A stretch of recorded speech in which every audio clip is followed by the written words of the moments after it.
You asked me to drive the all-new generation of the Kia Sportage. Well, here we go. Let's go. So how good is it now and can it reach the top of this segment? We'll find out together. Thomas and Autogefühl. Then you can see here the all-new generation, a strong front. Here this very sporty grille. Here even sportier because this is the GT line. And we also have the silver contrast here in the lower part and the sporty look right here. And of course you see it directly here. These daytime running lights, this blade, so to speak. Wow, that looks really impressive. So big change here for the new generation, also with this new Kia logo. LED is standard for the main headlamp unit. Matrix LED is an option.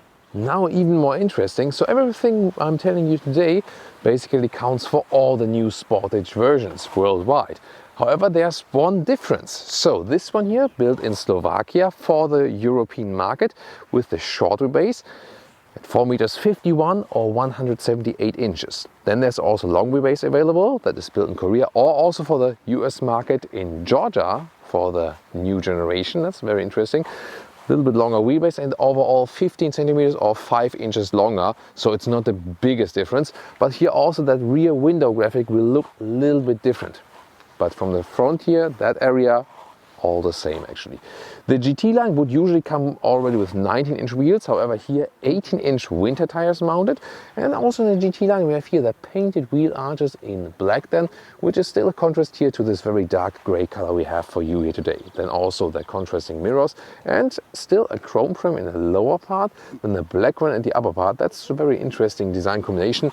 And then you have this, braking design line. They did that intentionally on purpose. But I think clean design is a more beautiful design, so not a fan of this feature here. Are you? There's also a unique new rear design.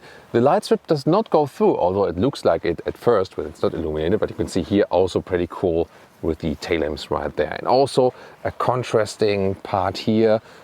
Diffuser style kinda, maybe like soft off-road style or something. No fake exhaust, that's actually quite good. So a very clean and interesting design in the rear. And what's also interesting is suspension-wise, either base or here with the GT line you automatically get the electronically controlled suspension, ECS. We will test it today. I'm really looking forward to it. Khaki, classic but good quality. And here the controls at the sides, like that. Then press it here for the keyless entry and door closing sound. Okay, but have heard it better. Then inside here of the doors is somewhat soft touch, so that's actually good. Then a lot of high gloss piano lacquer is being used. We don't like it that much actually. But then here the GT line also gets a microfiber at the inside of the doors. That's actually quite fancy. And then this completely new cockpit layout here with that sporty steering wheel style. Hey, and we still have real buttons at the steering wheel. Left for the volume, for example, right then to control the cruise control. Seats come fabric as base, or then here in the GT line they come with a animal-free leatherette on the inside, and then here at the side parts there's microfiber. Maybe it would have been clever to also have microfiber in the middle part, however, for more breathability. But this is also, a cool way here, GT line. So overall, pretty nice looking seats. But are they also comfortable? Yes, indeed. So makes a very good impression so far. So getting along with it, 1.86 m or 6'1". This is the headroom I still have left, although this one is here, the one with the panoramic roof. You can also open that one, ignition on, then you can open it and it goes quite far and also has a cover actually, so a shade that is, you can block out the sun a little bit more. The all-new interior in the overview, really interesting. First of all, soft touch dashboard here and then 2 times 12.3 inch screens. That looks impressive, definitely, but I freshly cleaned that for you, otherwise fingerprints all over the place. And also here this lower unit, we will take a closer look at that very soon. Steering wheel view once again. Here you switch through the digital instruments on the right side, lane keeping assist on the left side, then that's the volume control I would rather use, and press it here for muting it or then playing it back again. Digital instruments are clear to read. Mild hybrid system would be visually available right here, but still consumption around 9 liters on 100 kilometers, so barely some 30 mpg. That's not as good as expected. Here the driving modes also switch then these visualizations. That's actually quite fancy. And GPS-wise, you can have some basic information there, but of course only when you have the car internal GPS. Central infotainment system here with a quite easy menu actually. Let's take a look here at the map. So this is then the inbuilt GPS, and I still don't get this grappling hook effect they're using. There are worse maps, but there are definitely better map software. I think that's clear, so rather I would use the Apple CarPlay or Android Auto map for that. Optional Harman Kardon sound system. Very crystal clear sound. However, as for the surround sound, I would prefer it to come a little bit more from the back, actually. Still, we have manual climate dials. I love to have that. That's so cool.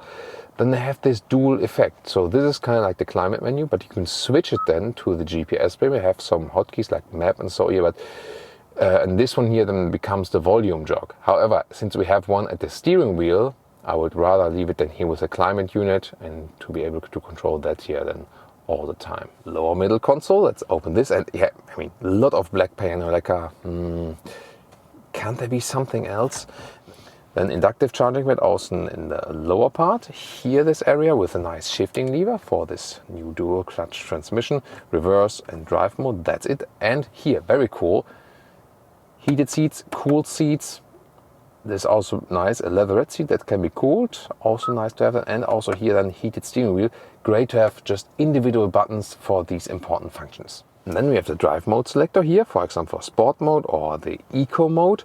And there's even, here, it's like a mid differential lock available. Oh, off-roading, also hill descent control, so also somewhat off-road capable. And then we have either this open area or here then, yeah, cup holders. And then we have this leatherette armrest. Let's see how, that's a little bit cheaply attached.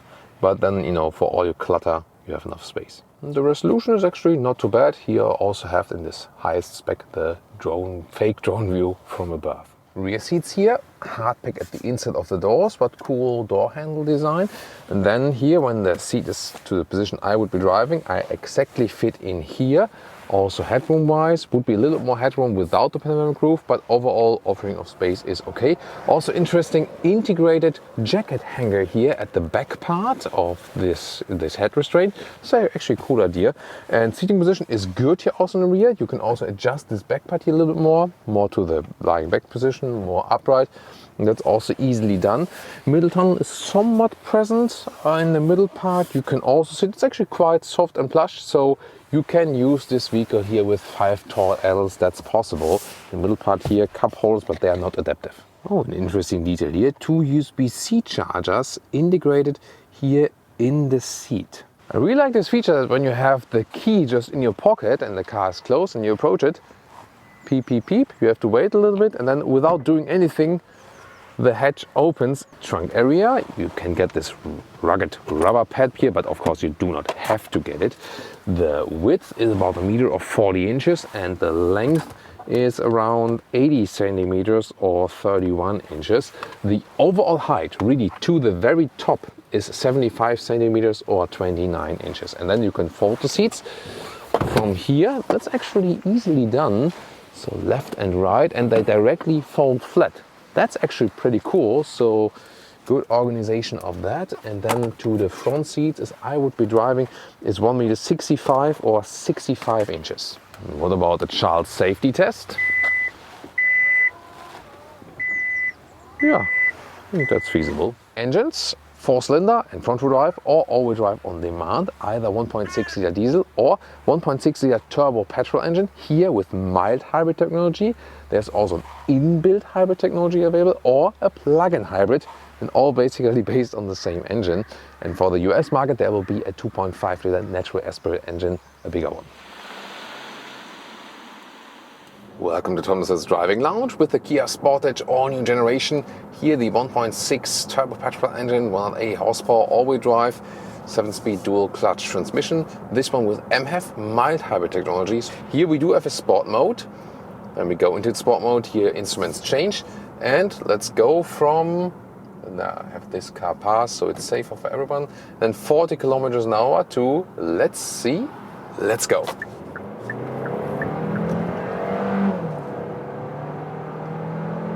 100.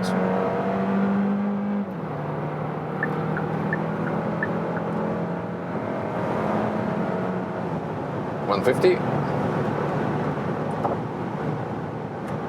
Quite smooth. Lane change here, high speed, 170. Suspension is now a little bit stiffer. And now wind noise is picking up. But it's not too loud. Here now at 180 kilometers an hour. That's like close to top speed. A little bit more. Still well to control here. The ECS, electronically controlled suspension, is helping me. It's a little bit stiffer now. Yeah, closer to 190 kilometers an hour. Now we have to cancel. Still well to control on the brakes. Could be maybe a little bit power, but well to control. Yeah, and back here to 80 kilometers an hour. So that's fine overall. The steering input here is quite direct, but could be maybe a little bit more natural, so to speak. What I really feel is here the electronically controlled suspension does a good job. Finally, adaptive suspension in here for a Kia or Hyundai model, not available for all the models. And when you, for example, go back to the normal mode, you really feel that it's smoother in the ride over some bumps, and in the sport mode you have a little bit more control. But then maybe also here on camera, I don't know, when I'm going like over some, so some bumps in the road and so on, it's really like getting rougher. Here, especially in normal mode, steering wheel could be giving you a little bit more feedback, I think. So in the sport mode, that's a little bit better. Here, I think it's too light. That's rather than focused on that you are able to park in and out, a little bit easier and so on. But that suspension, really happy with that. So that's probably the best about this new generation. So big improvement with the suspension. And when you ask yourself, shall I go for this adaptive suspension? I would say yes. It improves both comfort and sportiness on demand and at the same time. Put it here to the sport mode one more time. Yeah, in the sport mode I have a little bit more feedback from that steering wheel. Normal, it's just too vague actually. Better in the sport mode, but still very light. And steering doesn't give me a direct control like driver, steering and road. So that is not that present. It's not super bad or something. It's just that you don't have like this natural connection, so to speak. But once again, especially in the sport mode, the suspension also gets a little bit stiffer, but without getting super uncomfortable. But the normal mode, I think the suspension is the best because it still doesn't shake up too much, but it's really comfortable. And suspension-wise, probably the best Kia suspension we had so far. And we often said that, hey, Hyundai, Kia, and also Genesis, this great, this great, this good. But suspension-wise, they lag a little bit behind. Here, it's not the case. Absolutely on top with the competition, or maybe even better than some of the competitors. So top-notch suspension here in this case, really. That's also one of the key findings for today. So really good to go for this ECS, which is again standard in this GT line we have here today. One more time, acceleration. Let's go to the sports mode when we are already at speed. Here from 85 kilometers an hour. Let's go.